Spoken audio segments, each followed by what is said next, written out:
Esto es La Entrevista con Raúl Valladares. Honduras presenta un mosaico de escenas dramáticas y fatídicas que resumen la tragedia sanitaria, económica, humana y política que nublan el futuro del país, en particular de su población más joven, el mayor tesoro de toda nación que hoy engrosa las estadísticas de contagios y decesos a causa del COVID-19. La nueva encrucijada surge de la indiferencia estatal y ciudadanía ante la transmisibilidad y letalidad que se ha acelerado, hundiendo al sistema sanitario y exaltando la demanda de vacunas que llegan a cuentagotas, mientras crecen denuncias de que no se cumple el intervalo de aplicación, manejo sectario y tráfico de las mismas. Asimismo, se han confirmado los primeros casos de mucormicosis, una infección oportunista llamada hongo negro que afecta a pacientes de coronavirus y que ya le arrebató la vida a una joven madre de 30 años de edad, mientras otro paciente se recuperó después de convalecer de COVID-19. Se trata de otro caso en el mundo luego de que días antes México reportara un caso similar, además de los declarados en India, Uruguay, Chile y Brasil. El segundo caso se presentó en una madre de 30 años de edad originaria del departamento de Colón, que fue hospitalizada a inicios de junio en el Mario Catarino Rivas, que falleció el 11 de julio por complicaciones derivadas a la afectación. De igual forma, médicos y analistas siguen cuestionando el desorden e improvisación en la gestión de pandemia, como en el proceso de vacunación, lo que ha dado alas para que la población asuma sus propias reglas, exponiéndose a contraer el mal viral.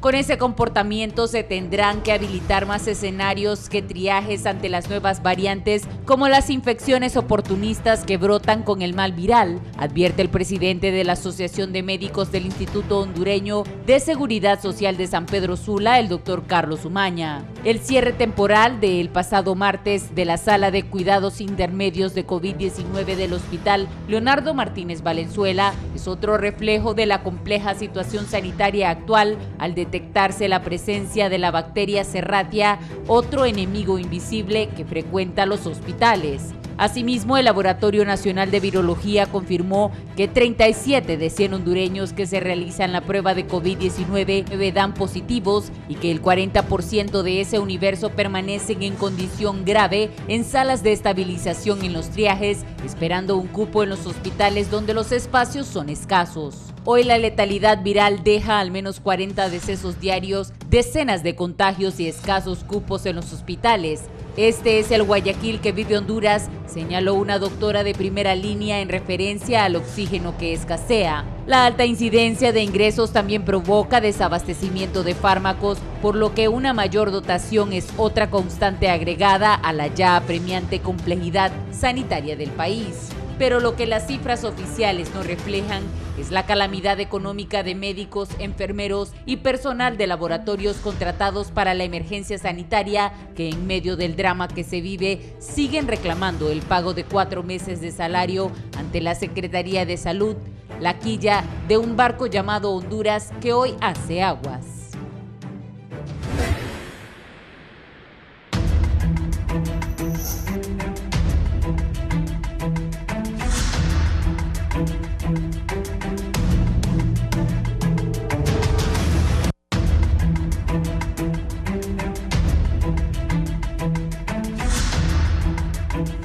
Buenos días, gracias por estar con nosotros en la entrevista de Canal 11 y Radio Visión Honduras. Si va a salir, recuerde, nos puede sintonizar en la 90.1 en Tegucigalpa, 90.9 en San Pedro Sula, la 105.5 del Litoral Atlántico, la 93.5 en la zona central y la 90.3 en la zona sur del país. Vamos a hablar del coronavirus que sigue infectando compatriotas y matando hondureños porque todavía no se han vacunado todos y nos descuidamos. Eso es la verdad. Voy a saludar. Pongan atención que son médicos los que hemos invitado para que tengamos el cuidado de seguir las recomendaciones que ellos nos hacen. Saludo al doctor Oscar Díaz, es intensivista, es jefe de UCI del Seguro Social Buenos días, doctor Díaz, gracias por estar con nosotros. Buenos días, licenciado Raúl Valladares y sus distinguidos panelistas con los cuales compartiremos esta mañana. Es un honor estar aquí con ustedes. Gracias también la microbióloga y viróloga, la doctora Ivette Lorenzana. Doctora, buenos días. Muy buenos días, licenciado Valladares. Muchísimas gracias por la invitación y un saludo cordial a su teleaudiencia. El doctor Darío Zúñiga es pediatra. Es un gusto, doctor, que esté aquí. Muy buenos días a los panelistas y buenos días a toda la teleaudiencia de Canal 11. Es un placer estar nuevamente con ustedes. En el orden que los he presentado, voy a iniciar. Si le dicen a la población, por favor, cuál es la situación real de la pandemia en Honduras. Doctor Díaz, iniciamos con usted. Muy buenos días. Bueno, es claro de que este año no ha sido un año bueno en la gestión de la pandemia. Manifiesto en cifras notablemente incrementadas, tanto de casos de hospitalización como de enfermedad grave y muertes, que prácticamente ahorita, al primer semestre, ha alcanzado la cantidad total de casos que tuvimos el año anterior. Y eso es una cosa que nos tiene que llamar la atención, porque estamos sobre una ola que inició desde finales del año pasado y que prácticamente no ha tenido ninguna reducción en su comportamiento en los primeros 6 meses de este año. O sea que es muy, muy preocupante la situación. Sí. Doctora, para usted la situación actual de la pandemia, y luego le voy a preguntar por qué hay más muertos este año que todo el año pasado. Doctora.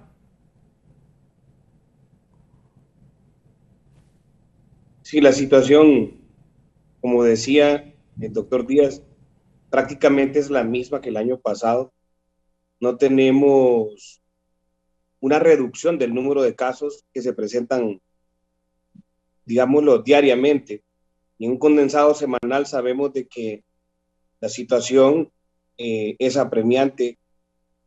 En el Seguro Social de Tegucigalpa, en el Hospital de Especialidades de La Granja, habilitaron 4 salas, las cuales pasan abarrotadas prácticamente de pacientes ingresados, y ahí mismo en su emergencia cada noche se atienden más de 70 personas que van con sintomatología respiratoria asociada a la infección por COVID. En el hospital de escuela tenemos la misma situación a nivel de adultos, y en particular, pues, desde que empezó la pandemia hasta el día de hoy, en la clínica privada nosotros hemos atendido más de 700 niños, de los cuales, pues, gracias a Dios, solamente uno ha habido necesidad de hospitalizarlo con una bronconeumonía. Hemos tenido neumonía, casos de gripe, diarrea, rinofaringitis, otitis, asociadas a lo que es la infección por COVID. Pero realmente no hemos visto una reducción en el número de casos. Ya a nivel nacional se cuantifica hace 2 días en los datos oficiales que se publican en internet, 276,000 casos, de los cuales van alrededor de 7,300 muertes y casi 95,000 personas recuperadas. Pero estos son los datos oficiales. Yo, viendo los datos que tenemos en nuestro centro privado, podemos ver de que si sumamos todos los centros privados, estas cifras realmente no son las reales. Cuando hacemos una relación con las muertes que cuantifican los que venden féretros, podemos ver de que esta de 7,400 personas realmente casi es el doble de las personas que han fallecido por causa de esta enfermedad. Al inicio decían que los niños no se infectaban. Recuerdo cuando empezó la pandemia que decían que los niños no se infectaban. Al final sí se infectan, y está iniciando el lunes. Pasé una noticia que los hospitales se estaban llenando de niños infectados y mujeres embarazadas. ¿Qué pasó ahí? Que primero se decía que no se podían infectar y luego sí es evidente que los niños se infectan por el coronavirus. Sí, realmente en este año yo particularmente he atendido 4 cesáreas de señoras que han ingresado con la enfermedad por coronavirus en el hospital materno infantil, y pues solo 2 de los pacientitos han necesitado ser vigilados durante 24 horas con oxígeno. Pero así, hablando del turno de la tarde, de los pediatras y neonatólogos de la tarde, pues hemos visto que prácticamente los que estamos por la tarde hemos atendido alrededor de 4 a 5 cesáreas en lo que va del año 2021 con de señoras que tienen COVID. Es una situación bastante compleja. La movilización de una paciente con COVID que va a parir por vía abdominal, por vía cesárea, y vemos cómo pues todo el alrededor, la logística alrededor de una paciente, podemos ver cómo hay que prepararse casi 1 hora y media para esto, mover un equipo de trabajo a un área especial dentro del hospital, y vemos lo complejo con una paciente. Entonces, imagínense lo que están viviendo nuestros colegas en los centros de triaje, en los hospitales, en las emergencias. Es terrible imaginar las condiciones en las que estamos, porque ustedes lo han visto, estamos repitiendo lo del año pasado. No hay oxígeno, no hay cupos en las salas, hospitales privados llenos en sus áreas de COVID. Y entonces la pregunta es, ¿cuánta gente está enferma el día de hoy, requiriendo de Remdesivir, requiriendo de tocilizumab, requiriendo de cuestiones especiales, de alto flujo, de un ventilador mecánico? Realmente creo que vamos a escuchar al doctor Díaz para que veamos pues el impacto que tiene a nivel de la población adulta. Pero en niños esto no deja de ser algo irreal. El 30% de la población infantil a nivel mundial se está viendo afectada, y esto pues es preocupante. Es algo que tenemos que atender de alguna forma. Ya llevamos 1 año y medio de pandemia y no vemos nosotros un panorama claro con respecto a la prevención y la toma de medidas que puedan disminuir el número de casos. Sí, doctora Ivette Lorenzana, para usted, ¿cómo analiza la actual situación de la pandemia? ¿Cómo estamos en su opinión? Pues en mi opinión, la verdad es que Honduras vive una ola de transmisión continua. Yo no puedo decir que hemos tenido diferentes olas, como se han descrito en otros países que son claramente definidas, sino que aquí ha sido realmente continuo, y definitivamente en estos últimos meses esta transmisión comunitaria es sumamente elevada, y eso se debe a que realmente el comportamiento, ¿verdad?, de las personas se ha relajado demasiado. Y también tenemos que ser francos en decir que es una responsabilidad compartida, puesto que las autoridades también deben de regular la movilización de estas personas, las aglomeraciones, las reuniones, y estos, si somos francos todos, vamos a ver que eso en ningún momento es regulado. La gente hace deporte, se reúne en iglesias, hace fiestas, y no hay ninguna penalización a que hagan este tipo de actividades. Entonces, por una parte, esa población que tiene comportamientos de riesgo, que ya también hay un agotamiento pandémico, eso hay que también pues reconocerlo, pero al mismo tiempo, cuando se ven estas altísimas tasas de transmisión comunitaria, deben de tomarse medidas de control, y siento yo que no se han hecho. Entonces eso da lugar a lo que estamos. Ese es el resultado de lo que vemos actualmente, el desbordamiento de los triajes de los hospitales y el número de muertos que ha ido en incremento. El manejo de la pandemia, primero, doctor Díaz, ¿cómo ha sido de parte del gobierno, en su opinión? Tenemos muchos problemas, y quiero enfatizar en esto que el principal, digamos, enfoque ha sido un enfoque más hospitalista, más hospitalario, más de recibir y no de ir a la comunidad y prevenir, que creo que ahí es donde estamos fallando desde el principio de la pandemia. ¿Por qué? Porque sencillamente es mucho más efectivo que vacunemos, que controlemos las aglomeraciones, que utilicemos las medidas de control de prevención como el uso de mascarilla, Eso nos va a reducir la cantidad de casos y eso nos va a reducir la cantidad de hospitalizaciones y nos va a reducir la cantidad de muertos. Es una cosa que se ha demostrado en todas partes del mundo, que en la medida que los países han tenido un mejor control en esto, han podido recuperar. Pero hay un aspecto puntual de este virus, que es un virus que es altamente mutable, es decir, genera rápidamente cepas nuevas y esas cepas nuevas mantienen, por así decirlo, cierto nivel de transmisión comunitaria, que es prácticamente lo que está pasando en todas partes del mundo. Por ejemplo, ahora mismo los países del sudeste asiático que habían destacado por su excelente control en medidas de prevención en la comunidad están teniendo rebrotes y usted puede leer que, por ejemplo, Corea del Sur, Tokio, Japón o Vietnam han tenido que elevar sus niveles de alarma o de alerta nacional precisamente por tener rebrote de casos condicionado por la aparición de nuevas cepas. Entonces, no podemos quitar el dedo del renglón, que necesitamos acelerar el proceso de vacunación, que la población tiene que ser responsable. O sea, usted ve las publicaciones, por ejemplo, del Heraldo esta semana de las reuniones sociales en el toque de queda en la ciudad capital, que en este momento, digamos, tiene, por así decirlo, la mayor cantidad de casos del país, y la población no toma conciencia de que hay una responsabilidad sobre nuestra propia salud y sobre nuestros propios familiares.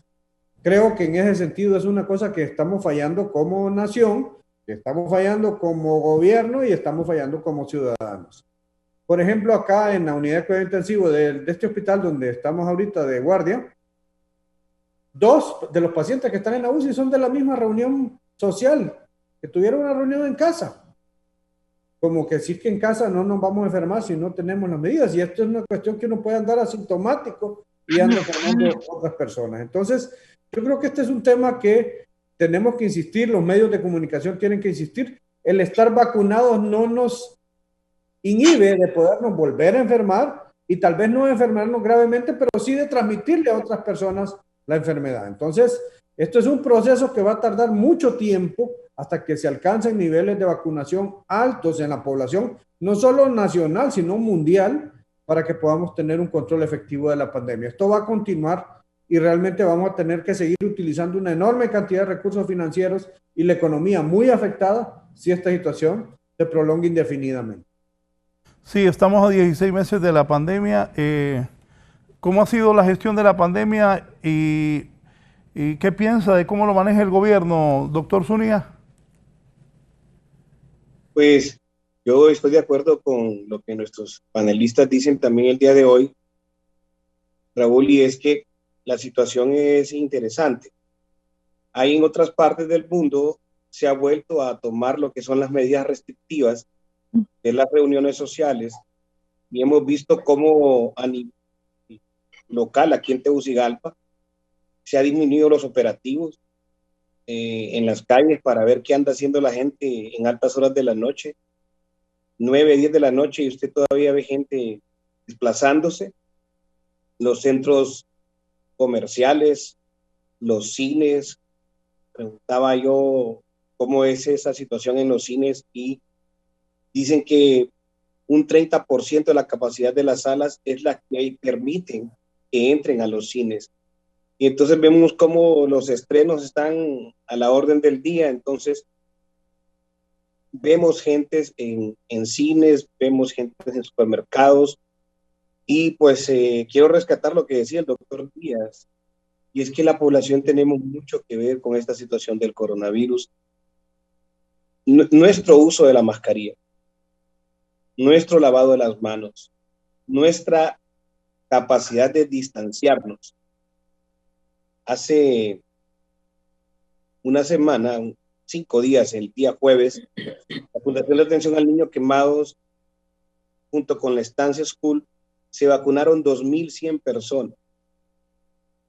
Yo estuve en la organización por lo menos del día de la vacunación y vemos como gente educada de todo nivel educativo, académico, se pegaba al de enfrente y al de atrás. Y yo decía, Dios mío, este es un foco de transmisión. Y estamos hablando de que había que esperarse, había que tener una conciencia de cada quien de separarse de las personas. Entonces, la situación es bastante compleja. No tenemos restricción de de reuniones sociales. En otras partes se habla de que no pueden haber más de 6 personas en una habitación, dependiendo de dónde estén trabajando. Se habla de que países como Austria también ahora están tomando que una semana se va a salir y otra semana no. Ciertas ciudades son completamente confinadas de acuerdo al número de casos. Entonces hay medidas que realmente se han dejado de tomar por parte del gobierno y pues se dejaron de tener las visitas de las brigadas estas de casa en casa. La jornada de vacunación es lenta. Entonces creo que diferentes factores que están afectándonos y que realmente nos llevan a tener números altos y preocuparnos, pues, porque aunque ciertos de nosotros estamos vacunados, la transmisión del virus sigue siendo prácticamente la misma que al inicio de la pandemia y que el pico que tuvimos en el año pasado lo estamos teniendo nuevamente ahorita en este julio. Sí, en mayo yo destacaba y le daba énfasis a la noticia de que para mayo de este año ya habían más muertos, el último de mayo, ya había más muertos en el 2021 que todo el 2020. Esa es una realidad. Doctora, sus consideraciones del manejo de la pandemia, de la actitud del gobierno, qué debe mejorar el gobierno y lo que los médicos, sus colegas están diciendo, aquí es cierto, no hacemos caso. El sábado... Sí, licenciado Valladares, en realidad cambiar el comportamiento de las personas ha sido siempre un reto y en todas las enfermedades infecciosas esto se ha comprobado que no es fácil solamente comunicar un mensaje diciendo use la mascarilla, haga distanciamiento social, lávese las manos. Si eso fuera así de sencillo, yo creo que ya no tendríamos enfermedades infecciosas. Es muy difícil cambiar la mente de las personas. Lo que está diciendo el doctor Zúñiga, están en una fila para una vacunación, para recibir la mejor estrategia y herramienta de prevención y sin embargo están pegaditos, ¿verdad? Entonces, conscientes de esto, ¿verdad? Esta situación que no es sencillo decirle a la persona y mucho menos decirle use doble mascarilla, colóquesela correctamente, no se la quite cuando va a toser, porque al final de repente se la quitan para toser. Es un reto bastante grande que requiere también esfuerzos muy grandes. Como por ejemplo, a mí me encantaría ver campañas de comunicación y educación masivas a la población en que se concientice de esto, ¿verdad? Porque no es fácil. A mucha gente le perdió miedo al COVID, porque dicen, a mí ya me dio y no me pasó nada, o a mi pariente ya le dio. Entonces, son varias situaciones las que hay que enfrentar. Y de otra manera, lo que decía anteriormente, que es una responsabilidad compartida definitivamente, porque el aforo de los locales en un inicio era controlado, ¿verdad? Que solamente entraran tantas personas. Ahora es un descontrol. Para empezar, yo veo que los bares están abiertos, o sea, no hay ninguna restricción. Los toques de queda no se respetan. Entonces, de ambos lados nos conducen a una despreocupación, a conductas de riesgo que no existe ningún control. Yo creo que ya ha sido dicho muchas veces y por diferentes sectores que la gestión de la pandemia de parte de las autoridades puede mejorar mucho, ¿verdad? Tiene bastante espacio de mejora y una de las cosas que podría ahorita en este momento tan crítico de apoyar es unir varios sectores, ¿verdad? Y escuchar tal vez la experiencia de gente dedicada a la ciencia, a la medicina, que apoyen en la toma de decisiones, porque es momento de tomar decisiones inmediatas.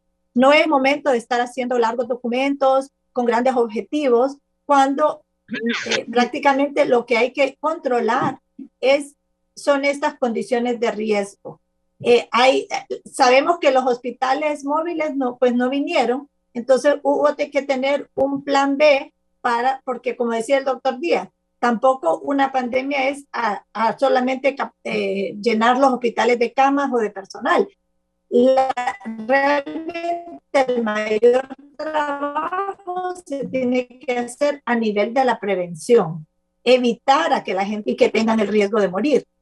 Yo siempre pienso que cuando la gente usa la palabra contención, las medidas de contención y habla de los triajes, está errada, porque ya cuando una persona llega a un triaje y queda en estabilización, queda en observación, ya es una persona enferma, ya ahí usted no va a contener, ahí está mitigando el problema, está atacando el problema. La contención, como por decir, preparar los bordos que tienen que prepararse cuando vienen las lluvias para evitar las inundaciones, eso es lo que se tenía que haber hecho, o sea, hacer unos bordos de contención evitando que la gente se contagie. ¿Y cómo se contagia la gente?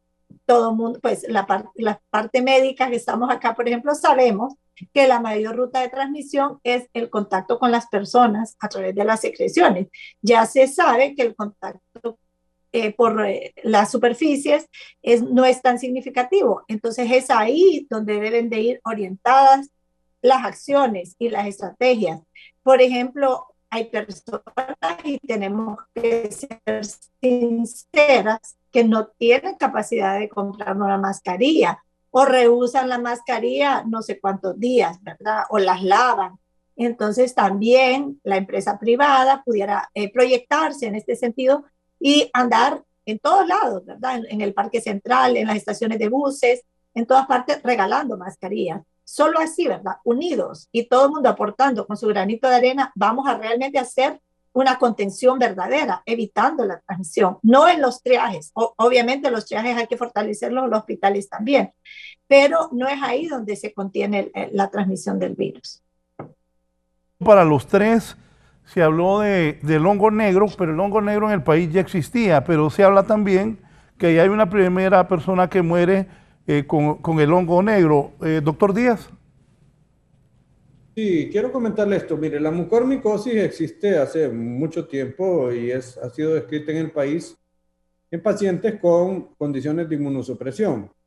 El caso particular de la señora que lamentablemente falleció en el Catarino Rivas tuvo compromiso del sistema nervioso central.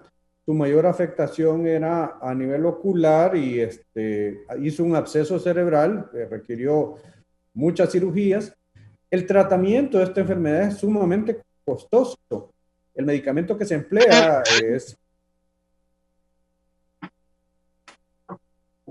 de forma liposomal y es un tratamiento que puede costar arriba, solo de esa medicina, particularmente arriba de $500,000 de lempiras.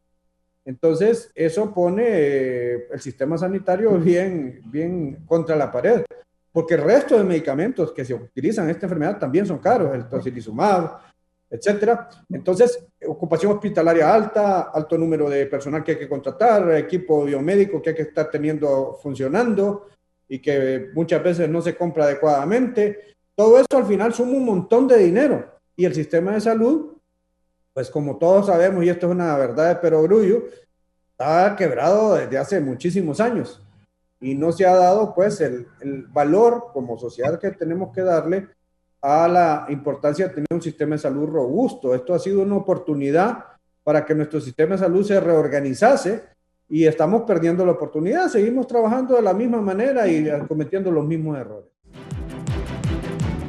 Millones de extranjeros sin permiso de residencia podrían tener delante de sí la mejor posibilidad en muchos años de beneficiarse con una reforma a las leyes de inmigración que despeje el camino para que regularicen su situación e incluso se naturalicen. Los legisladores demócratas y los activistas que defienden la causa de los inmigrantes esperan incorporar esas reformas a un enorme proyecto para financiar muchas de las prioridades del presidente Joe Biden, que estaría fuera del alcance de las maniobras obstruccionistas conocidas como filibuster, con la que los republicanos han frustrado una y otra vez estos esfuerzos. Hay una posibilidad de que esto realmente se pueda hacer, expresó Carrie Talbot, subdirectora de Immigration Hub, una organización a favor de la inmigración. Los demócratas, no obstante, tendrían que superar dos importantes obstáculos. Necesitarían el apoyo de todos sus legisladores a un proyecto que podría incluir un aumento de impuestos para los ricos y otras medidas controversiales. En lo que respecta a la inmigración, tendría que contar con el respaldo de los legisladores demócratas de estados reñidos y de sectores moderados, que sin duda serán acusados por los republicanos de apoyar una amnistía y la apertura de las fronteras en elecciones legislativas del año que viene. Este ha sido un informe para 11 Noticias.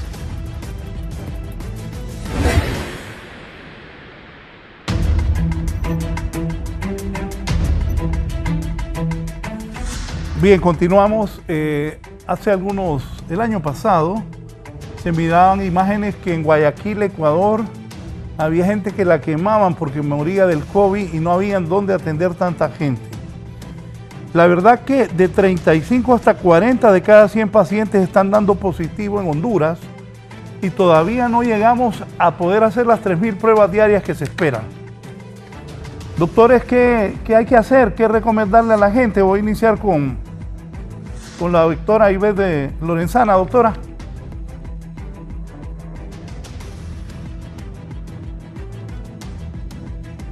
Sí, disculpe. Realmente, como decía anteriormente, es una campaña de educación y concientización bastante fuerte que hay que hacer, la verdad, de inmediato. Y también la otra parte es la parte de la vacunación, que ya habíamos empezado a hablar, porque en todos los países se ha visto que las personas cuando oyen vacuna ya eso es sinónimo de protección, ¿verdad? Y esto no es así. También hay que educar a la gente explicándole esto. Se necesitan 2 dosis de vacunas, con todas las vacunas que se están utilizando en Honduras, y después de la segunda dosis tiene que transcurrir todavía 2 semanas. Entonces, aunque la noticia es positiva de que se han vacunado aproximadamente 1 millón de personas, todavía tenemos que esperar mínimo 1 mes y medio para que este 1 millón de personas reciban la segunda dosis y un tiempo más para que desarrolle inmunidad. Es en este tiempo, en este lapso, en esta ventana de tiempo, en que también se corre un alto riesgo de que estas personas con una dosis sean contagiadas. Otro aspecto muy importante es saber y conocer que andan circulando estas variantes que han realmente puesto de pies de cabeza a todas las naciones. Estaba escuchando noticias hoy de que ya Israel decidió poner una tercera dosis, Indonesia, varios lugares ya están tomando sus estrategias y cada país, en realidad, licenciado Valladares, debe de tomar el liderazgo y adoptar las medidas que crea pertinentes acorde al contexto de la epidemia que está pasando en cada región. No es lo mismo lo que está pasando en Francisco Morazán que tal vez lo que está pasando por ahora allá en Lloro. No sé, no soy epidemióloga, pero los epidemiólogos saben dónde están las zonas donde hay una actividad de transmisión muy alta, ¿verdad? Zonas calientes, zonas en rojo. Es ahí donde deben de enfocar las medidas, ¿verdad?, de contención, las verdaderas medidas de contención y de acelerar el proceso de vacunación. En este proceso de vacunación que a todos nos alegra, que ya en Honduras haya por lo menos en una parte en los freezers, pero ahí están ya 3 millones de dosis de vacunas. Pero eso debe de hacerse en una forma ordenada, programada, comunicarle a la población. Yo oigo y a mí me llaman como si yo tuviera la información, que a dónde están vacunando, que a dónde es peatonal, que a dónde es de tercera edad, que a dónde es la segunda dosis. No existe una comunicación realmente efectiva en que las personas sepan qué es lo que está ocurriendo. Y yo creo que transparentemente deberíamos también saber cuál es el programa de vacunación que viene en los días consiguientes. De esta manera, pues vamos a estar conocidos, vamos a saber a dónde acudir y debe de hacerse en una forma ordenada. Hay sitios en que se ha hecho muy bien, que es de felicitar y aplaudir, pero hay otros sitios en que más bien son lugares de contagio, que incluso la gente que está haciendo fila no tiene mascarilla, no está portando mascarilla. Entonces son una serie de medidas que pasan por la vacunación, por educación, medidas de contención y un poco de concientización a nivel personal e individual de que la pandemia no se ha ido a ningún lado y que es más, estamos sufriendo, creo yo, los peores momentos de la pandemia del COVID en Honduras. Voy con el doctor Darío Zúñiga, insisto, de cada 100 pacientes, entre 35 y 40 que se van a hacer la prueba salen positivos. En Honduras todavía no llegamos a hacer las 3.000 pruebas diarias, seguimos sin cuidarnos. Y más adelante ya voy a hablar del tema del spooning para que ellos nos expliquen, porque aquí los del periodismo estamos confundidos. Pero primero eso, del alto grado de positivos que están saliendo, doctor Zúñiga. Sí, yo creo que la situación es bastante compleja con respecto a la positividad y volvemos a lo que hemos apuntado los tres panelistas el día de hoy. La irresponsabilidad que tenemos, hablando en términos generales, con el distanciamiento físico, también con el mismo lavado de las manos y con el uso de la mascarilla. Ya sea una o dos, vemos cómo la gente en ciertas reuniones, en ciertos lugares como los supermercados, ferreterías, mercados, y hablando de los mercados, usted puede ver que usted a grosso modo mira 100 personas y un 20% no tiene puesta la mascarilla. Entonces esta situación de transmisión masiva es lo que realmente está afectando la situación de la infección por COVID. Medidas restrictivas, creo que parte de la mala organización del gobierno, la mala organización de las autoridades sanitarias del país. Entonces tenemos una población mal educada en el sentido.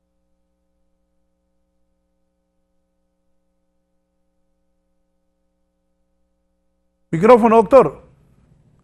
Doctor, el micrófono.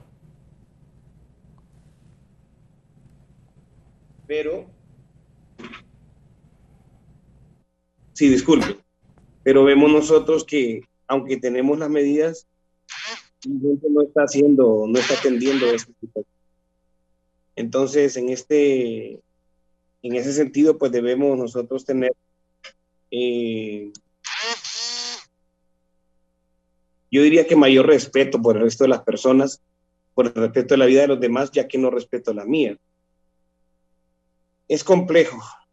Imagínense que no tenemos diagnóstico, no tenemos prevención todavía. Apuntaba la doctora muy bien ahí con respecto a la prevención y el doctor Díaz. Yo recuerdo en 1991, cuando venía el cólera de América del Sur. Se organizaron los estudiantes de medicina, se organizaron los estudiantes de enfermería, se organizaron todos los estudiantes de la salud de la Universidad Nacional Autónoma de Honduras para poder hacer una campaña de prevención masiva. El Hospital Escuela se preparó con 200 a 300 catres, pero ahora tenemos esta situación que no vemos la prevención como antes la mirábamos. Tenemos tanta red social, tenemos tanto acceso a la comunicación y no tenemos una campaña que haga conciencia en la población con respecto a evitar la transmisión de lo que es el coronavirus. Tenemos que estar en los mercados, tenemos que estar en los supermercados, tenemos que estar en los lugares donde hay aglomeraciones, recordándole a la población en todo momento cuáles son las medidas preventivas, con sanciones para el que no ande una mascarilla, porque al fin de cuentas la transmisión del virus va a repercutir en el colapso de los sistemas de triaje, en los sistemas de emergencias de los hospitales que tenemos en el país, sean públicos o privados. Entonces, creo que tenemos que apreciar fuertemente, en una forma casi militar, diría yo, con respecto a lo que es el uso de la mascarilla, la obligación de las cosas. Yo creo que es concientización de la población a medida de una campaña fuerte de prevención y también, como decía la doctora, cuando se hablaba de prevención de VIH-Sida, se regalaban los preservativos en las calles, pues entonces en esta ocasión regalémosle mascarillas a las personas que no tienen, en los lugares donde hay aglomeración, y hablemos de lo que es el uso de la mascarilla a todo el mundo. Sí, doctor Oscar Díaz.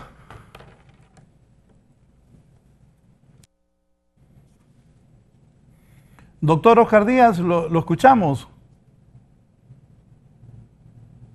No se le escuchó, licenciado Valladares. Sí, volviendo a esto del grado de infectados, de 100 pacientes, entre 35 y 40, ¿cómo se maneja la pandemia del gobierno? Y luego les voy a preguntar sobre este problema que tenemos con varios colegas del Sputnik. ¿Qué hacer para hacer conciencia en la gente, doctor? Bueno, yo creo que en este punto el problema educativo del hondureño es endémico, es crónico, y es claro que muchas veces la población no va a hacer caso con solo medidas de carácter informativo. O sea, en ese sentido entra la necesidad de regulaciones por la autoridad, tanto la autoridad sanitaria como por la misma policía. Si de hecho, si usted tiene reuniones sociales, eso está regulado por la Ley de Municipalidades y Convivencia Ciudadana. Si usted tiene regulaciones de circulación en las noches, eso lo regula el Sistema Nacional de Gestión de Riesgos y la Autoridad Nacional, pues, o sea, es la Policía Nacional. Entonces, hay que explicar esas cosas. Lo que pasa es que nos hemos relajado. En un principio, o sea, se hicieron medidas, pero después, progresivamente, cada uno de nosotros, en el ámbito personal, en el ámbito profesional, en el ámbito de empresas y finalmente en el ámbito de país, fuimos relajando, considerando de que esto ya iba a pasar. Y la realidad es tosuda y nos está demostrando que esto va a continuar. Y si no continúa, este es un círculo vicioso, sigue la economía quebrada, se siguen ocupando más recursos financieros y por supuesto seguimos teniendo más muertes. Con la Sputnik quiero comentarle algo, porque efectivamente he tenido comunicación con varios colegas suyos periodistas, y la Sputnik tiene una característica principal de esta vacuna. Es una vacuna que está hecha, por así decirlo, forzosamente de dos partes. Una parte es de un adenovirus, de un tipo de adenovirus, adenovirus 5, y la otra de otro tipo de adenovirus que nomás no recuerdo, no sé si el 1825. Pero el punto es que la primera complementa a la segunda. Entonces, en este caso, si no se aplica la segunda dosis, el esquema está incompleto. Entonces, señores periodistas, si no les consiguen la segunda dosis, van a tener que ponerse un esquema completo de otra vacuna que esté disponible en el mercado. No hay tal. Hasta este momento no hay ningún estudio que haya combinado Sputnik con cualquier otra de las vacunas que pueda mostrar un nivel de seguridad adecuado. Entonces, señores periodistas, hay que vacunarse con otra vacuna si el gobierno no les proporciona la segunda parte de la dosis. Mire, me imagino que nos puede... Sí, voy a preguntarle, les voy a contar la historia. Y gracias al presidente del Colegio de Periodistas, Omar Reyes, a todos los compañeros que fueron a la Junta Directiva, pues nos mandaron que teníamos que presentar un listado de los periodistas que estaban y camarógrafos que están en primera línea y también los conductores, porque son los que van a los triajes, van a los hospitales, platican con los médicos que están en la primera línea. Pero no se ocupa ser muy inteligente. Si somos nosotros 4, ustedes 3 y yo, y vienen, ocupamos 2 vacunas cada uno, ¿para qué vacunaron un montón de gente y no tenían la segunda vacuna? Y esto no solo es con, bueno, y ese problema es con los colegas que se pusieron eso. No hay Sputnik, no hay la segunda vacuna. Pero también han hecho que por decir vacuné un montón, vacunan 1000 personas, pero no hay segunda vacuna tampoco. Ese es un gran error de las autoridades de salud. Y no se ocupa ser muy inteligente para pensar. El otro día dijo que vinieron 40,000 vacunas de Moderna. Úsenlas con 20,000 personas. Y aquí hoy le voy a preguntar a los 3 médicos. En Estados Unidos le ponen a la gente la vacuna, la primera. A los 21 días le ponen la segunda. Los colegas que pusieron Sputnik, que eso fue ya días, no hay segunda. Y el doctor Zúñiga acaba de decir, el doctor Zúñiga y el doctor Díaz acaban de decir, y ahora los que pusieron Sputnik no hay segunda, no hay ningún estudio que diga que uno se puede ir a meter ahora a AstraZeneca, Moderna o la otra, ahí tiene la Sputnik adelante. Creo que ahí las autoridades de salud Y yo veo que la señora ministra es una buena señora, pero ya hubiera renunciado, pues no sabe nada. Al menos de eso no sabe. Yo de medicina no sé nada tampoco, pero razonar sí puedo. Y si no tienen gente que ni siquiera razona, si vienen 2,000 vacunas, vacunen 1,000 personas. Si vienen 10,000 vacunas, vacunen 5,000 personas, no las 10,000. Porque en nada estamos, como ustedes lo han dicho a lo largo del programa, si la gente no se pone las 2 vacunas. Ajá, empiezo con la doctora.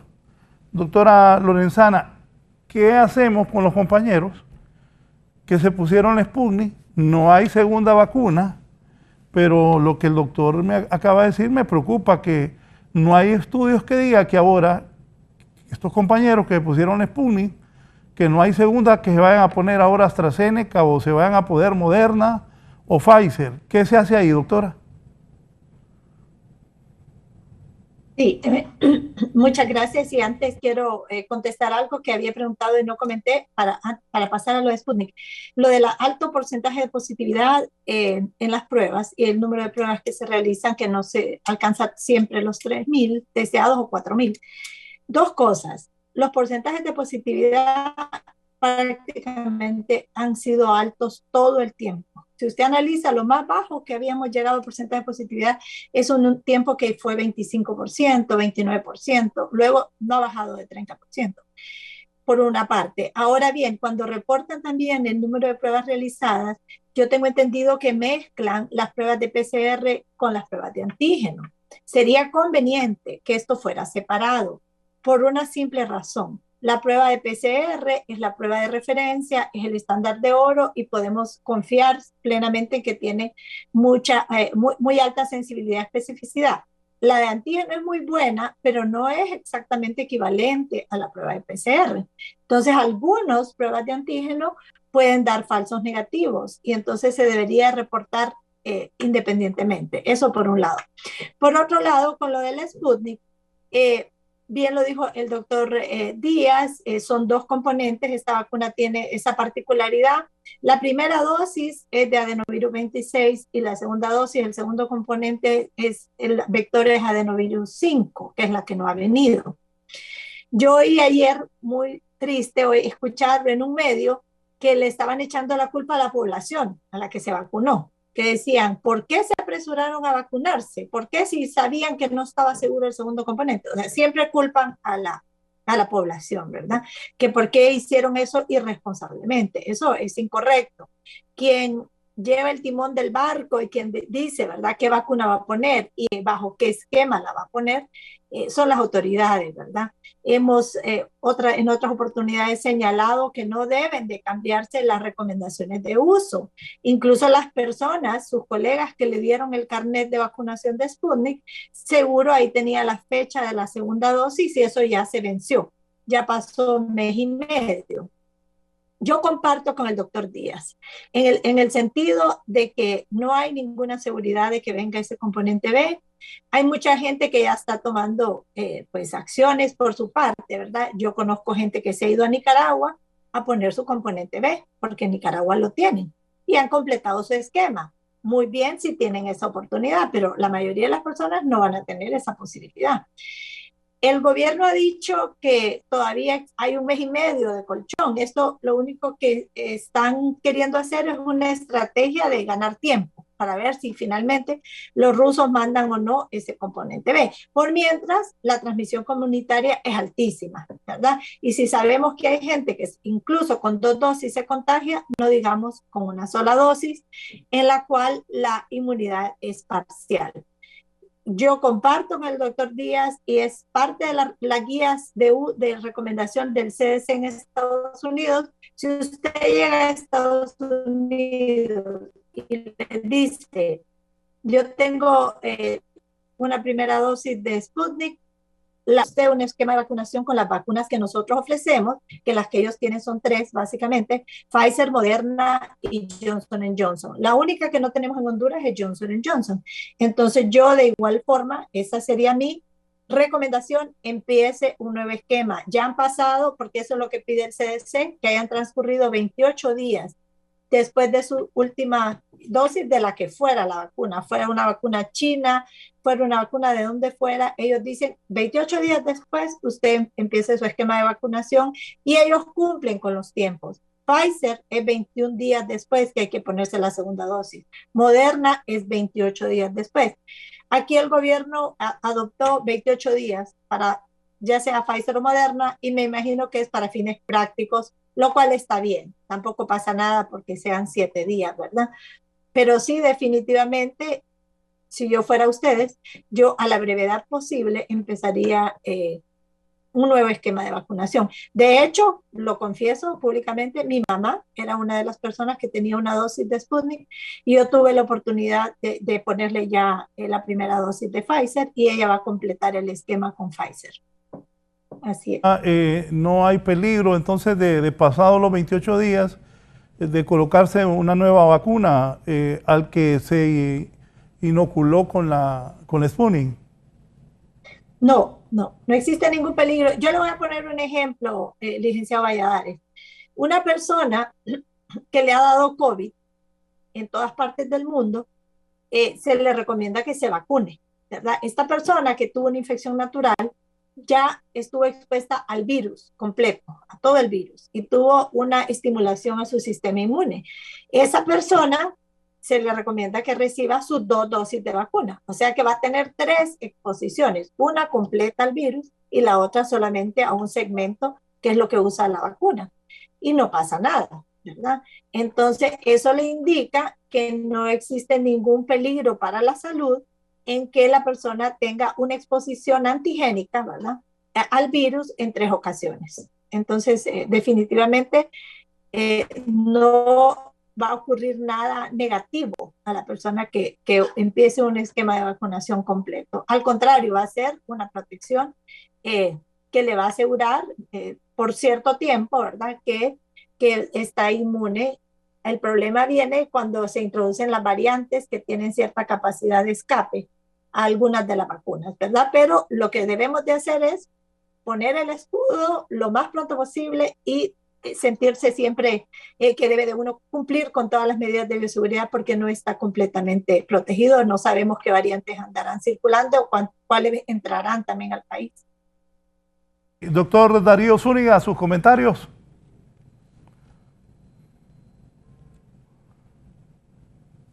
Sí, reitero este asunto de que si usted no ha podido completar su esquema de vacunación, en el caso particular de ustedes con Sputnik, lo conveniente es hacer un esquema completo con la otra vacuna que sea disponible.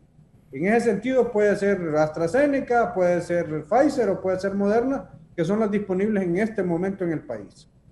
Probablemente hayan estudios en el futuro, o en lo futuro inmediato, digamos, donde hayan combinaciones, pero eso todavía está en discusión y análisis. De hecho, en Europa, por ejemplo, los grupos que empezaron con AstraZeneca y por problemas de manufactura los han complementado con vacunas de tipo ARN como Pfizer o Moderna, pero esos estudios todavía están en proceso de publicación y análisis, es decir, todavía no es una recomendación como que uno pueda decir, puede usted hacer esta combinación de una forma definitiva.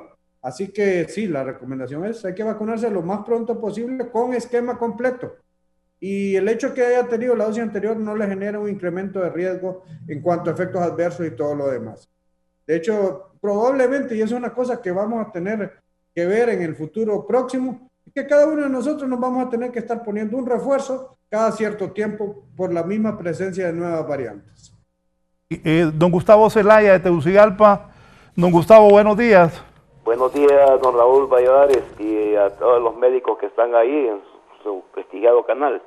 Fíjate que yo estoy llamando porque yo me vacuné con la Pfizer.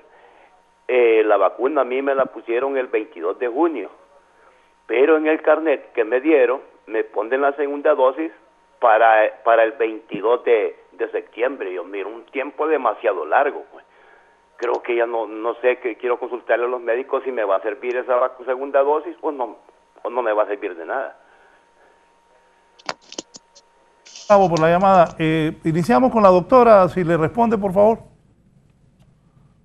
Sí, probablemente eso fue previo a que la Secretaría de Salud había adoptado esa decisión de poner la Pfizer a los 2 meses, pero luego se retractó, entonces, y dijeron que no, que iban a ponerla realmente a los 28 días, la segunda dosis. Entonces, a esta persona le quedó ahí, ¿verdad? Y esas son las cosas que comentaba antes, que hay mucha confusión, que mala información para las personas que ya han sido vacunadas. Yo estoy segura que si él acude con su carnet a los 28 días, que no sabría contarlo si ya pasaron, le van a poner su segunda dosis, y es lo que debe de hacer, irse a vacunar su segunda dosis a los 28 días, que es el término que la Secretaría de Salud ha definido para la aplicación de la segunda dosis de Moderna y de Pfizer. Eso fue de seguro previo a que tomaran esta decisión y se retractaran de no hacerlo a los 2 meses. Sí, doctor Darío Zúñiga, sus comentarios, por favor. Y realmente con el hecho de la vacunación, pues de acuerdo con los colegas, la verdad es que uno tiene que tener un esquema de vacunación para poder completar pues la inmunidad. Y de acuerdo con el doctor Díaz también, la verdad es que no hay un estudio ahorita. Pfizer está haciendo indagaciones y va a haber una tercera dosis, y realmente pues la vacunación es lo que aparentemente podría en algún momento dado, cuando estemos un 40% de la población mundial vacunada, que podríamos ver la tendencia de lo que es la infección por COVID. Pero al no tener, digamos, después de un mes de haberse puesto una vacuna y no tener la segunda dosis, yo creo que sí es necesario pues iniciar un nuevo esquema de vacunación, ya sea con Pfizer o con Moderna. Y pues esperamos pues realmente que la vacunación dé un resultado positivo en nosotros. Se supone que ya vienen más vacunas Pfizer a finales de este mes de julio. Se acuerda que cuantificábamos hace un par de meses, licenciado Valladares, que íbamos a tener aparentemente de 600 a 700,000 vacunas disponibles al final de julio.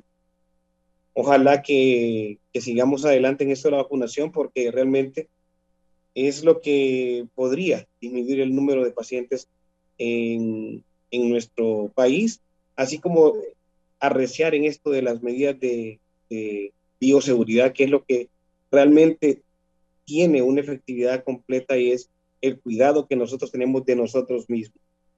A título personal, le comento a los colegas, hemos trabajado con muchos pacientes con enfermedad por coronavirus, tanto niños como adultos en nuestra clínica, y hemos visto cómo no nos hemos contagiado, y el simple hecho de lavarnos las manos cada vez que vamos a atender a un paciente, el uso de la mascarilla en todo momento, usar de repente una careta cuando tenemos pacientes con mucha tos, eso pues nos ha protegido, y gracias a Dios ahora, pues ya después de AstraZeneca, nuestras 2 dosis aplicadas. Pero yo insisto, a título personal, las medidas de bioseguridad son realmente efectivas.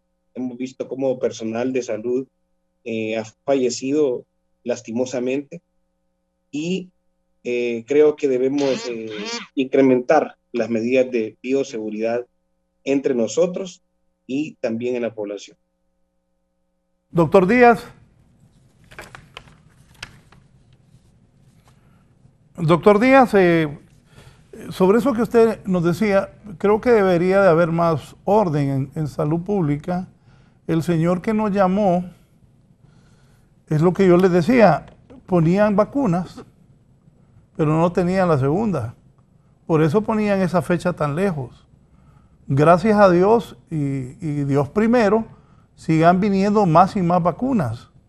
Pero lo que pasaba era eso, de que ponían la vacuna y no sabían si iban a poner la segunda, y por eso decían que 2. Y acuérdense ustedes que dábamos la noticia que las autoridades de salud pública decían que iba a durar esa vacuna 3 meses. Y eso era mentira. Bueno, ustedes mismos lo han dicho aquí. En Estados Unidos se la ponen a los 21 y a los 28 días a la gente, no 3 meses. Y era lógico que aquí ponían la primera vacuna y no había la segunda.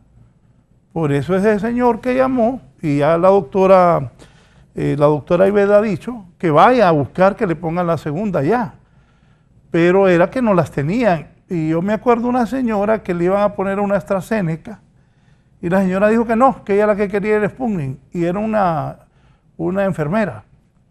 Ajá, y la Sputnik solo trajeron un poco y no hay.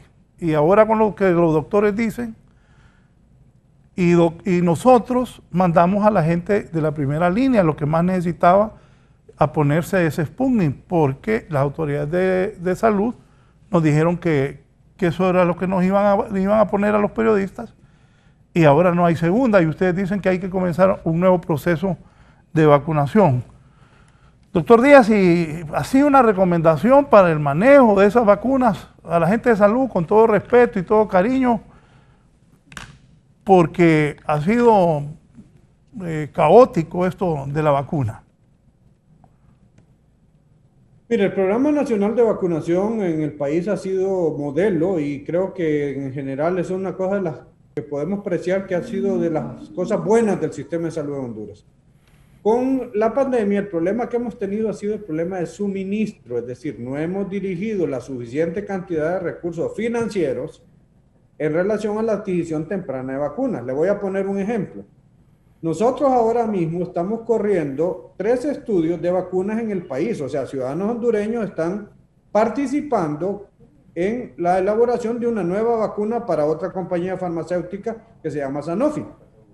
Pues bueno, ya desde este momento que ese estudio último que estamos haciendo es un fase 3, o sea, previo a la aprobación regulatoria, eso podría garantizarle al país otra dotación adicional de vacunas. Entonces ya deberíamos estar haciendo la gestión con dichosa compañía para asegurarnos que por el hecho que Honduras ha participado con personal voluntario en el estudio, ya tuviese asegurado un número de vacunas. Y eso es lo que ha pasado. El problema es que no es que el sistema en sí, la distribución o eso tenga algún problema. No, el problema es que no ha habido vacunas. O sea, si ahorita el empuje tremendo fue gracias a la donación del gobierno de los Estados Unidos, del presidente Biden a los países con problemas como nosotros, que pudo empujar una cantidad razonable de vacunas en este momento, porque realmente las entregas que han sido por los contratos hechos han sido muy exiguas. El mismo problema del Sputnik, se gastó una gran cantidad de dinero de mandar hasta una misión diplomática allá y pues hasta ahorita lo único que consiguieron fueron esas primeras dosis y no ha habido una responsabilidad sobre esto. Entonces, como es una cosa muy competitiva, el tema está en la gestión de cómo se adquieren estas vacunas. Y para eso, pues definitivamente no podemos depender de una sola fuente de vacunas. Es decir, no podemos confiarnos a Gavi Covax. Tenemos que comprar vacunas de los laboratorios que están produciendo. Sigalpa, buenos días. Adelante, por favor. Hola, buenos días, Raúl. Excelente la orientación que están dando los médicos. Fíjese que le quiero hacer una consulta a cualquiera de los 3 médicos. Mi suegro se la puso la Sputnik B el 20 de mayo. Bueno, hace como 10 días fue a la UTH porque estaban poniendo vacuna y él quería a ver si podía cambiársela, ¿verdad? Y le dijeron que no, que tenía que esperar. Ahorita con lo que está diciendo la doctora, pues otra orientación, que desinformación la que hay, y eso confunden a la población. O sea, debería de salir, ¿cómo se llama? El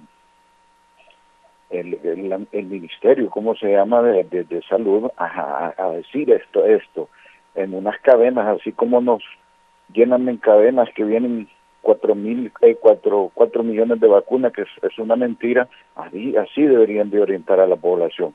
Él está bien preocupado porque se puso una y a saber cuándo viene la otra o si ya se venció el proceso, ¿verdad? Entonces, muchas gracias, Raúl, por la oportunidad. Una orientación más que todo a mi pregunta. No sé quién de los 3. Doctora.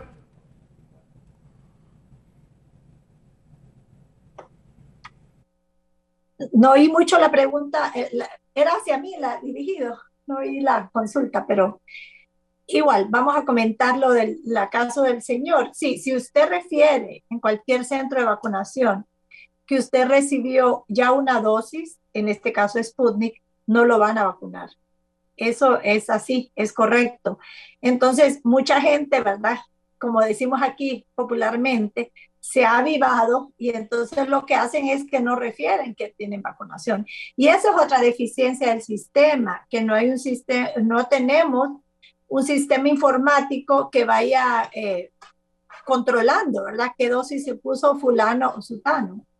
De modo que hay gente que se ha puesto incluso hasta 3 diferentes tipos de vacunas. Yo he oído de casos que se puso la Moderna en el primer grupo que vino de las 5,000, de ahí se puso AstraZeneca y de ahí se puso ahorita Pfizer. Y eso es por el gran miedo, ¿verdad? Hay un miedo colectivo, hay un pánico colectivo y las personas creen que entre más vacunas reciben, más protegidos van a estar. Pero eso tampoco es lo adecuado, porque no es así que se utilizan las vacunas en ese desorden. Hay esquemas que han sido aprobados bajo estudios clínicos que definen el tiempo, el término de tiempo en que se tienen que poner la segunda dosis. De igual forma, le están quitando oportunidad a otras personas no vacunadas porque se están consumiendo esas dosis innecesariamente. Entonces, sí, ese es otro llamado, ¿verdad? Que debería de existir un sistema informático en todos los centros de vacunación, que si usted introduce la tarjeta de identidad, ahí quede documentado qué dosis ha recibido. En el caso de los que han recibido Sputnik, pues ahí va a salir, si existiera dicho sistema, ahí saldría que se han puesto X o Y vacuna. Yo comparto con el doctor Díaz y el doctor Zúñiga que no existen estudios. El estudio de combinación de Sputnik con AstraZeneca está en curso, todavía no se han publicado los resultados. Entonces también se comprende de parte de las autoridades en que les cueste tomar una decisión si no tienen un respaldo científico, ¿verdad? Para la que sí ha habido ciertas publicaciones y realmente también son limitadas, es para la combinación de AstraZeneca con Pfizer. Pero alguna decisión van a tener que tomar, ¿verdad? Yo he escuchado que ellos van a consultar con la OMS o OPS cuál sería la ruta a seguir en el caso en que no viniera este segundo componente B de la vacuna de Sputnik. Doctor Maynor en San Pedro Sula, buenos días.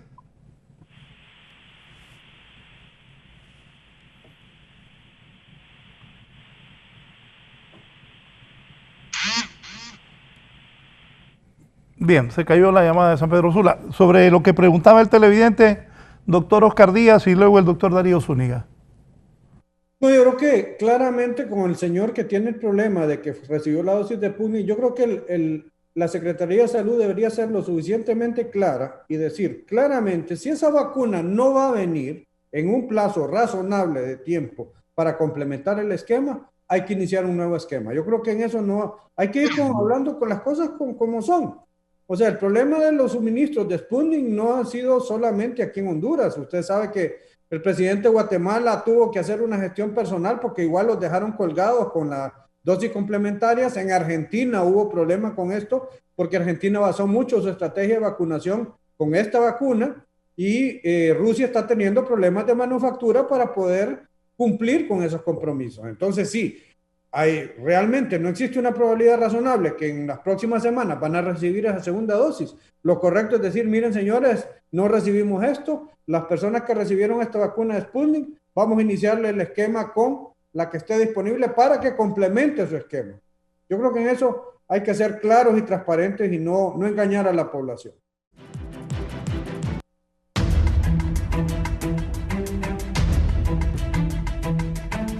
Vamos a la parte final del programa, pero antes está Jenny Cortés desde Lepaterique. Jenny, buenos días.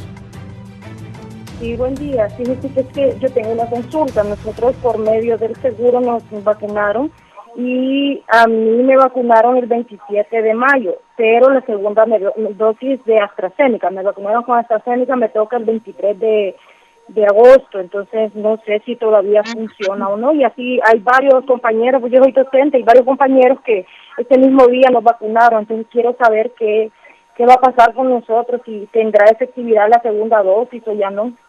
Muchísimas gracias. Gracias, Jenny. Doctora.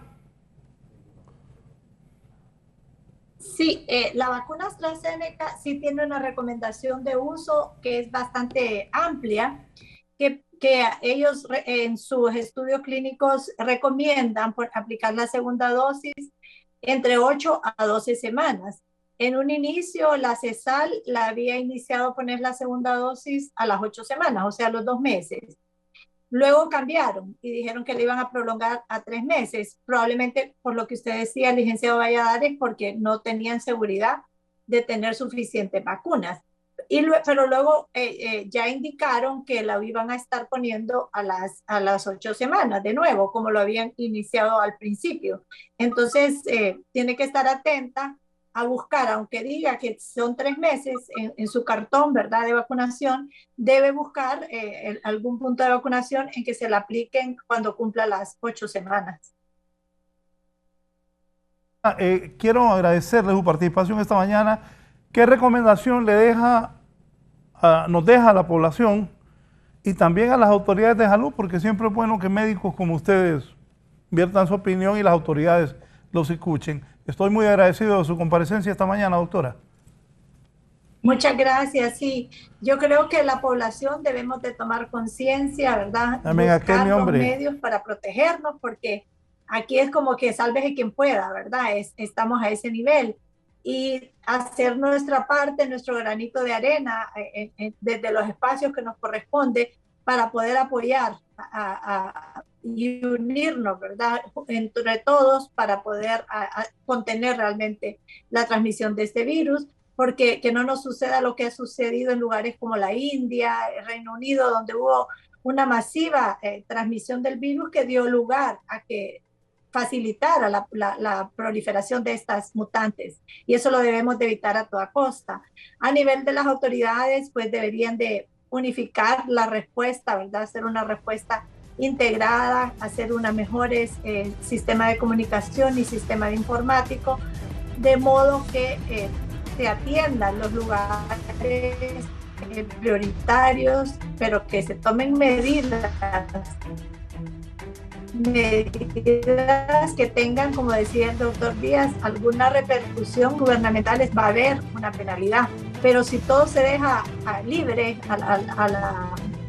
a lo que la gente quiera hacer, entonces, como tenemos variantes de preocupación, tenemos también comportamientos de preocupación, y algo hay que hacer para poder frenar esta transmisión comunitaria tan intensa que tenemos en la actualidad.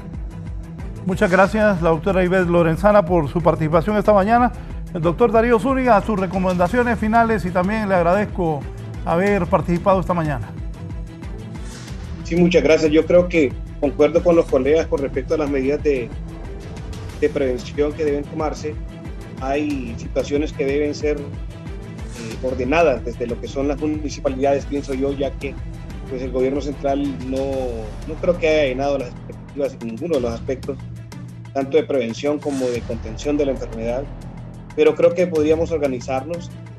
En un principio, con la contención se vio un cierto control, digamos, pero ahora podemos ver de que la transmisión está demasiado extensa. Deben de haber restricciones, de grupo, restricciones de sitios, cines, mercados abiertos, supermercados. Creo que deberíamos de volver a empezar a tener ciertas medidas de restricción. La población debería darse cuenta de que a platicar entre nosotros vemos que todos han perdido una persona conocida o un familiar cercano por la enfermedad del COVID. Y por supuesto, pues, mantener lo que es una estrategia de vacunación que sea efectiva, y que, pues, como decía el doctor, es cuestión de suministros. Por más de 20 años la CESAL ha tenido un lugar privilegiado en lo que es la aplicación de vacunas. Con el programa amplio de inmunizaciones en Latinoamérica hemos tenido arriba del 95% de cobertura en cada año. Entonces yo creo que es importante retomar esta situación de lo que es la vacunación en la medida responsable de tener los suministros a cada equipo de vacunación en cada centro de salud, porque en cada centro de salud hay un mapa casi casa por casa de lo que es la población que requiere vacunación. Y por supuesto, pues alentar a la población a usar la mascarilla, a lavarse las manos, a evitarse tocar la cara y por supuesto, pues medidas como la de toser con la mascarilla o buscar un sitio para no toser enfrente de los demás son medidas bastante importantes. Aún nos falta mucho, hemos aprendido tanto de la enfermedad y creo que estamos como al principio, mismo número de casos, misma probabilidad de muerte y eso nos preocupa, pero yo creo que debemos seguir adelante buscando la forma de educar a nuestra gente para que evitemos la transmisión del COVID. Muchas gracias al doctor Darío Zúñiga. Vamos a cerrar el programa con el doctor Oscar Díaz, a quien también le agradezco su comparecencia esta mañana. Doctor Díaz. Sí, muy agradecido haber compartido con ustedes y realmente muy retroalimentado con sus valiosas opiniones. Mi mensaje final sería el siguiente: a nuestras autoridades, que no podemos tener más corrupción en el manejo de la pandemia. Es fundamental el manejo honrado de los recursos ajustan, si no se los roban. A nuestra población y a nosotros los servidores de salud, pues obviamente mantener las medidas de bioseguridad, vacunarnos al estar disponibles, alertar que nuestro comportamiento puede comprometer nuestra familia, la gente que queremos, y por lo tanto asumir una responsabilidad compartida sobre este problema. Yo creo que en este punto, si hacemos bien las cosas, todavía tenemos oportunidad, no hemos caído en situaciones catastróficas, pero estamos bastante cerca si no hacemos lo que debemos hacer. Muchas gracias. Gracias. El doctor Oscar Díaz, la doctora Ibel Lorenzana y el doctor Darío Zúñiga han estado con nosotros esta mañana. Muy agradecido con todos ellos por los aportes al pueblo hondureño de sus conocimientos y recomendaciones para que nos cuidemos. El coronavirus sigue infectando compatriotas, sigue matando hondureños. Tenemos que mantener los cuidados necesarios, como lo han expresado aquí estos distinguidos médicos que tuvieron a bien estar con nosotros en Canal 11 y Radio Visión Honduras. Me voy a un resumen informativo para cerrar esta mañana.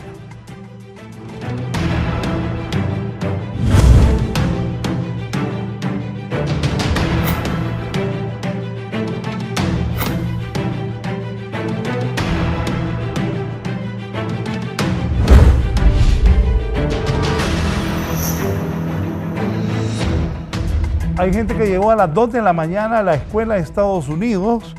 Les habían dicho que los iban a vacunar. ¿Qué pasó, Giovanni Villalobos? Gracias. Buen día, licenciado y los gentiles televidentes de la entrevista. Me encuentro en el Centro de Educación Básica Estados Unidos de América, aquí en el centro de la ciudad. Aquí la gente está desde tempranas horas haciendo fila para vacunarse. ¿Usted? ¿Pero qué pasó? ¿Qué le dijeron? No, que no, hoy no van a poner la vacuna porque no hay, sino que hasta segunda orden porque van con la segunda dosis, dicen ellos. ¿Y usted venía por la primera? Yo venía por la primera y estoy acá desde las 2 de la mañana y para nada vine a hacer la fila, pues porque imagínense, juegan con la salud del pueblo, porque uno viene por la vacuna porque supuestamente la están poniendo y resulta que no hay, dice. ¿Desde las 2 de la mañana? Desde las 2 de la mañana estoy acá yo esperando. ¿Su nombre es? Marta Ramos. Marta Ramos, y nos vamos a movilizar por acá porque la fila es prácticamente amplia y pues la gente aquí está esperando y como dijo la señora, ya les dijeron que no habrá vacuna aquí en este sector. Buenos días, señor. ¿Usted desde qué hora está aquí? Desde temprano, desde las 4 de la mañana. Desde las 4 de la mañana. ¿Es la primera dosis que ha sido? Sí. ¿Y ya les dijeron que no? Pues todavía no ha venido personal que nos informe todavía. Eso es lo que estás diciendo. ¿Su nombre es? Sonia. Gracias. Esto es lo que puedo informar, licenciado, desde la Escuela de Estados Unidos. No hay vacunación este día y la gente está desde horas tempranas. Buen día para usted y los gentiles televidentes. Es lo que digo, debe haber un poco más de coordinación. Imagínense la gente desde las 2 de la madrugada para que le digan a esta hora que no los van a vacunar. La polémica de las sedes continúa. Para muchos es vender el territorio hondureño. Víctor. Muchas gracias, licenciado y los televidentes de 11 Noticias. Y a propósito de este tema, hablamos con el abogado Marco Antonio Zelaya. Abogado, este tema de las sedes sigue dando que hablar en el país. hay mucho rechazo. ¿Cómo lo ven ustedes como profesionales del derecho? Bueno, nosotros creemos que es una aberración jurídica lo que hizo tanto el Congreso de la República como el Poder Judicial a través del pleno que realizó dentro de las atribuciones que le ha establecido la Constitución de la República, donde ellos pueden hacer algún tipo de situaciones en relación a las jurisdicciones especiales, nombrando jueces. Pero más allá de eso, ese decreto es lesivo en cuanto al territorio y a la forma de gobierno y lógicamente acceder a extranjeros, parte del territorio de la República y administrar justicia. Imagínense usted que dentro de esas prerrogativas que tiene ese decreto de zonas especiales de desarrollo es la siguiente: ellos podrán nombrar jueces hondureños o extranjeros y más allá de eso que hablen el idioma inglés. Imagínense usted que venga un juez que no hable español. O sea, esa es la interpretación que se la doy y se la estoy dando con responsabilidad en este importante medio de comunicación. Puede ser un juez y no aplicar el derecho común que aplicamos, el derecho romano que aplicamos nosotros, sino que el derecho anglosajón, o sea que sería un jurado. ¿Qué ciudadano hondureño está acostumbrado a manejar un proceso judicial con un jurado? Nadie, porque no es nuestra cultura. Muchas gracias. El abogado Marco Antonio Zelaya, dándonos su punto de vista respecto a este tema que sigue siendo polémica en el país. Licenciado, yo regreso con usted al set principal de la entrevista.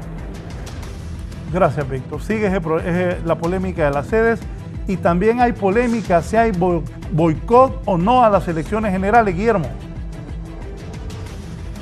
Gracias, licenciado Raúl Valladares y su foro La Entrevista. Bueno, me acompaña esta mañana, licenciado, la diputada Edinora Bruck de Cherefán de la bancada del Partido Liberal, porque hace algunos minutos aquí en este mismo medio de comunicación en Canal 11, Fernando Anduray ha dicho que se le fue el negocio de las manos con las tablets al Partido Liberal y a Libre, representados, dice, en el Consejo Nacional Electoral, porque con esos recursos, con el negocio de las tablets, dice Anduray, se pretendía financiar la campaña del Partido Liberal y la campaña de Libertad y Refundación Libre. En el caso del Partido Liberal, ¿ustedes querían hacer esto, diputada?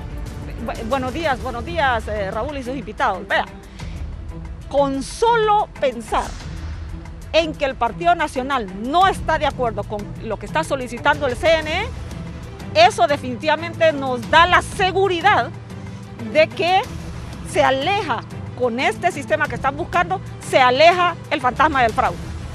Porque el Partido Nacional es especialista en fraude.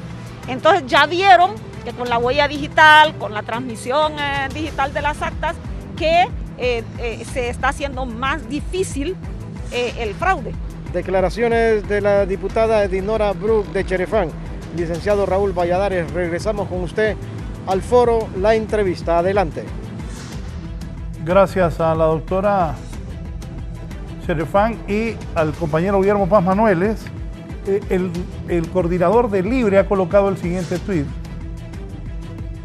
Dice: el Consejo Nacional Electoral no podrá adjudicar el TREP el 27 de julio. El cronograma electoral, dice el presidente Zelaya, reventó por falta de ley y presupuesto. La obstrucción de la soberanía es traición y golpe de Estado. Convocamos coordinación nacional, política, bancada vía Zoom, hoy a las 6 de la tarde, el Partido Libre. Debemos proceder, se van. Esto es lo que ha colocado el coordinador del Partido Libertad y Refundación, el expresidente de la República, don Manuel Zelaya Rosales. Nos vamos ahora al norte del país. Desgraciadamente siguen los accidentes de tránsito. Hervin Díaz. Muchas gracias al licenciado Raúl Valladares. Efectivamente, a esta hora de la mañana, pues hace algunos minutos, se ha registrado un aparatoso accidente. Estamos hablando en el tramo carretero que va de San Pedro Sula hacia el municipio de El Progreso, en el departamento de Lloro, específicamente en lo que es la aldea Omonita. Este vehículo aparentemente se conducía a exceso de velocidad, porque el conductor habría perdido el control y se salió de la pista teniendo un aparatoso accidente. Por fortuna solo ha tenido heridas menores y se conducía solo, según el reporte que han emitido las autoridades de tránsito a esta hora de la mañana. Este conductor fue atendido en el lugar por paramédicos del número de emergencia y pues no fue necesario trasladarlo a un centro asistencial. Las autoridades de tránsito llaman a la prudencia a la población, a los conductores, para que se sigan evitando estos accidentes de tránsito que en algunos casos siempre terminan en tragedias. Esto es lo que podemos informar al cierre de la entrevista de este día. Con esto damos por concluido. Buenos días.